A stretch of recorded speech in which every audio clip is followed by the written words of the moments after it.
ಪದವಿ ಪೂರ್ವ ಶಿಕ್ಷಣ ಎನ್ನುವುದು ವಿದ್ಯಾರ್ಥಿ ಜೀವನದಲ್ಲಿ ಮಹತ್ತರವಾದ ಘಟ್ಟ. ಪ್ರೌಢ ಶಿಕ್ಷಣವನ್ನು ಮುಗಿಸಿ ಪದವಿ ಪೂರ್ವ ಶಿಕ್ಷಣ ಪಡೆಯಲು ವಿದ್ಯಾರ್ಥಿಗಳು ಪಾದಾರ್ಪಣೆ ಮಾಡುವ ಸಂದರ್ಭ ಅವರಿಗೆ ಸೂಕ್ತ ಮಾರ್ಗದರ್ಶನ ಅತ್ಯಗತ್ಯ. ಈ ನಿಟ್ಟಿನಲ್ಲಿ ಸಂತ ಅಲೋಷಿಯಸ್ ಪದವಿ ಪೂರ್ವ ಕಾಲೇಜಿನಲ್ಲಿ ವಿದ್ಯಾರ್ಥಿಗಳಿಗೆ ಓರಿಯೆಂಟೇಷನ್ ಕಾರ್ಯಕ್ರಮ ನಡೆಯಿತು. ಸಂತ ಅಲೋಷಿಯಸ್ ಕ್ಯಾಂಪಸ್ನಲ್ಲಿರುವ ಲೋಯೋಲಾ ಹಾಲ್ನಲ್ಲಿ ನಡೆದ ಕಾರ್ಯಕ್ರಮವನ್ನು ಸಂತ ಅಲೋಷಿಯಸ್ ಶಿಕ್ಷಣ ಸಂಸ್ಥೆಗಳ rector reverend father Dionysius Vas S J ದೀಪ ಬೆಳಗಿಸುವ ಮೂಲಕ ಉದ್ಘಾಟಿಸಿದರು.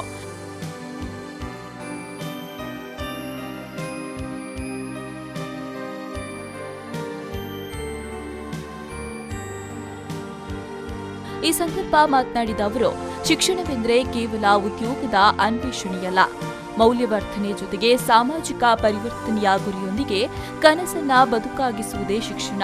ಸಾಮಾಜಿಕ ಜಾಲತಾಣಗಳು ಸುಳ್ಳು ಸುದ್ದಿಗಳ ಮೂಲಕ ವಿದ್ಯಾರ್ಥಿ ಸಮುದಾಯದ ಮಾನಸಿಕ ಆರೋಗ್ಯವನ್ನ ಕೆಡಿಸುತ್ತೆ. ಈ ಬಗ್ಗೆ ವಿದ್ಯಾರ್ಥಿಗಳು ಜಾಗರೂಕರಾಗಿರಬೇಕು ಎಂದರು.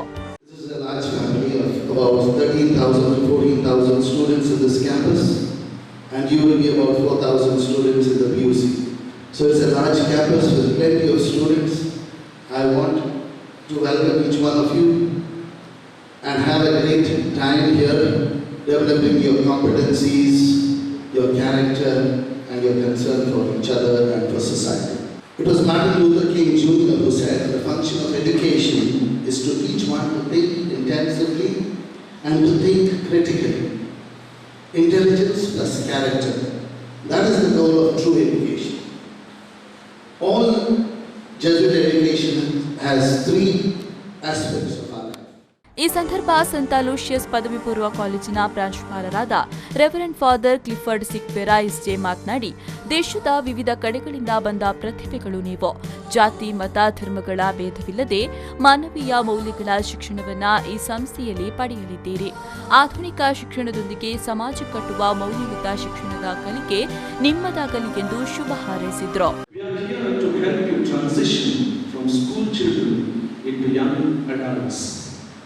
We hope you will reach out to us with your concerns and questions. We are here to help each and every one of you to make this transition as smoothly as possible. Advice on academics, careers, social life, social evils like addictions and more can be sought from our counselors, teachers, class guides and myself. So please do not hesitate to approach us all.